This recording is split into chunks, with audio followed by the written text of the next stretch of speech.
Share बाजार में दो बाजार फेमस है, बॉम्बे स्टॉक एक्सचेंज और एक है नेशनल स्टॉक एक्सचेंज।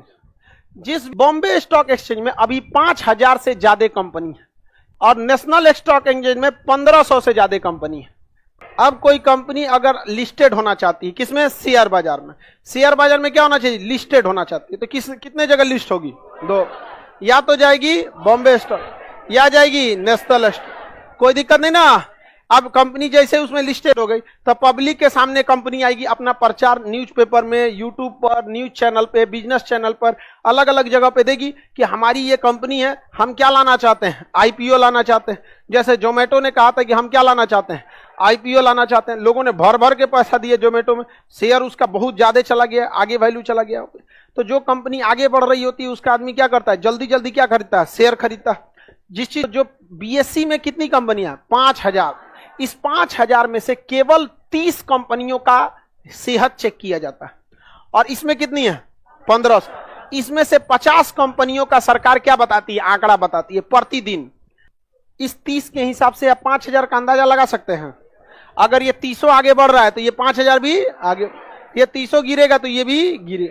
लेकिन जरूरी नहीं कि 5000 का 5000 सब कंप्लीट गिर जाए। लेकिन अगर ये 30 गिर रहा है तो इसमें मेजॉरिटी का शेयर क्या हो जाएगा? गिर जाएगा। वैल्यू क्या हो जाएगी? गिर जाएगी। जैसे ये 50 ठो बढ़ेगा तो इसमें से मेजॉरिटी का बढ़ेगा, लेकिन किसी किसी का क्या कर सकते हैं? घट भी सकता है।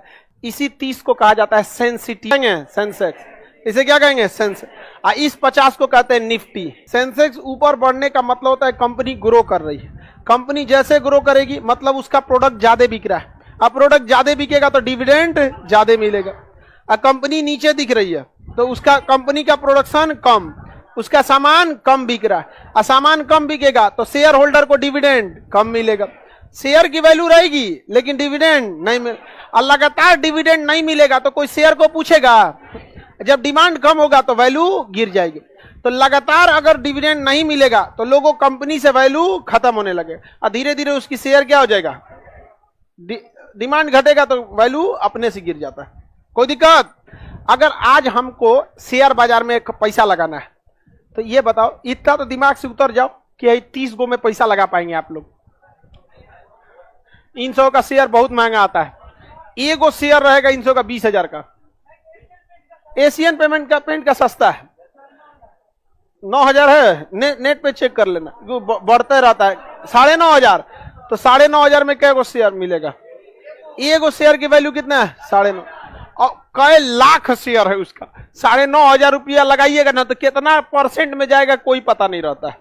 तो सबसे पहले शेयर लगाने के लिए अगर किसी के आप में से 9,500 रुपये किसी के पास है तो जाएंगे एशियन पेंट के पास, लो 9,500। कहां जाएंगे? सेबी के पास,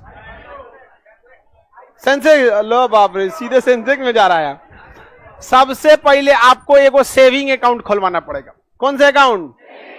सेविंग अकाउंट।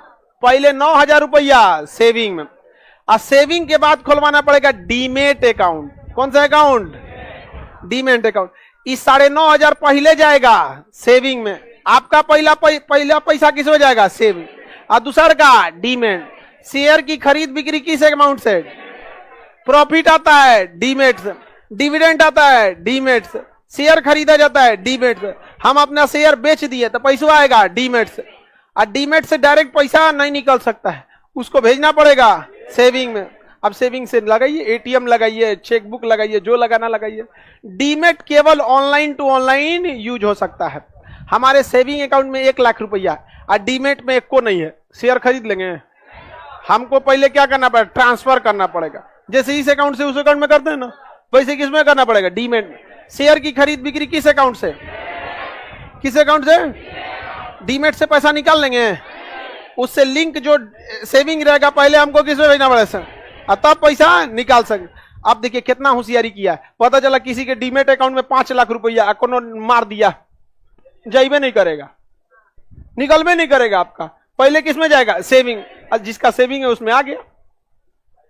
अब हमारा डीमेट अकाउंट है, डीमेट अकाउंट का एक्सेस दलालों के पास होता है। समझ में आ गया कि नहीं? जैसे दलाल यहां रखना ना लीगल है, यहां दलाल गड़बड़ नहीं है।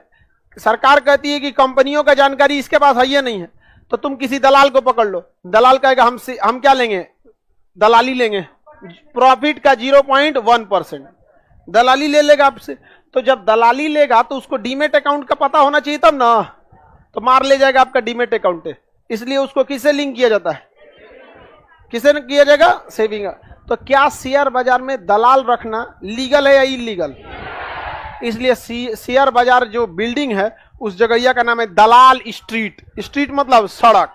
अब पहले वहां क्या घूमता था सब, दलाल, तो नाम क्या हो गया, दलाल स्ट्रीट।